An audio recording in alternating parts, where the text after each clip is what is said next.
guys, welcome to my YouTube channel. Thanks for watching. Today we're going to be making chapatis. Now I've already done a video on how the dough is done, so if you haven't done the dough, you need to go and do the dough. It should be in the description box below, or should be popping up somewhere on the video. So just type in chapati dough and it should come up. So once you have the dough, which is here, already made. So I think I showed enough to make sort of 10 chapatis. Also purees made with this and parathas made this with this. Paratha is slightly less because it's thicker, so you'll probably get about 5 parathas to 10 chapatis, if that makes sense. Any questions, ask me below and I'll answer it. I've had a lot of questions and I'll try and get back to you as soon as I can. So let's go, let's try and make chapati.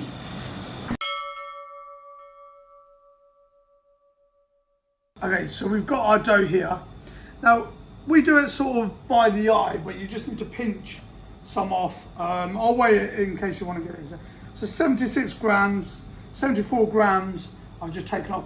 Doesn't have to be exact, to be honest. I mean, we just kind of pinch a bit off. So it's like a size, sort of a bit bigger than a ping pong, I'd say. And then now, we've got flour here. This is self-raising flour, so it doesn't matter what flour, you just need it that it doesn't stick. Put it on a clean surface, right? And what you want to do is, you've got it in a ball shape, just flatten it, yeah? Flatten it. So you've got it like that. And then you just want to evenly roll it quite thin, okay? So you want to even all the way. You can turn it around.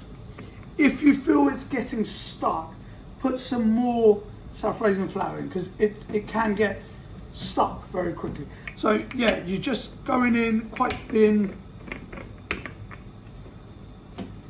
evenly. Can you see?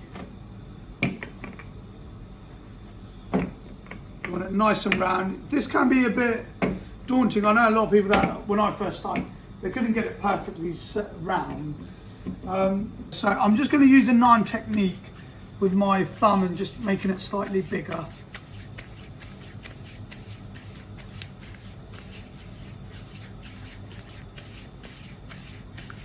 If you can't do this bit, that's quite tricky, then just roll it. But what you want is, you want a nice, you see it's even, all even.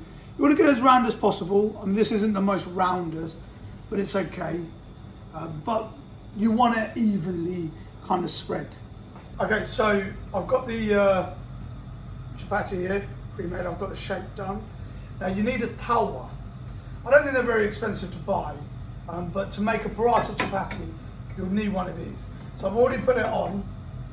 Make sure that it's a little bit warm. If it's sort of like, you know, you're just turning it on and then you're going to put it on, it's going to get stuck. So mine's a little bit warm, and what I've done is I've just put it on the tawa. Then we're just going to make sure each side is done. A little bit. I'll put the gas up a little bit. Don't want to put it up too much, because what it will do is just burn the outside. And then what it's going to do, it's going to be the second stage cooking it, and then we've got one more stage. So what happens is the chapati just gets a little bit hard. Can you see? Just cooked it a little bit. You don't want to cook all of it. You just want to get it a little bit hard.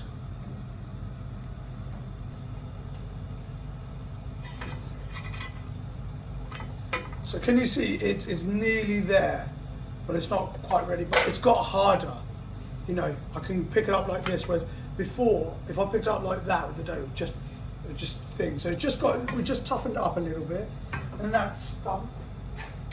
And then you need I don't know what you could use, but we use kind of one of these. Something that's got a hole in. And then you want the flame now just to cook it. Do you see that bubbling up? And then the other side.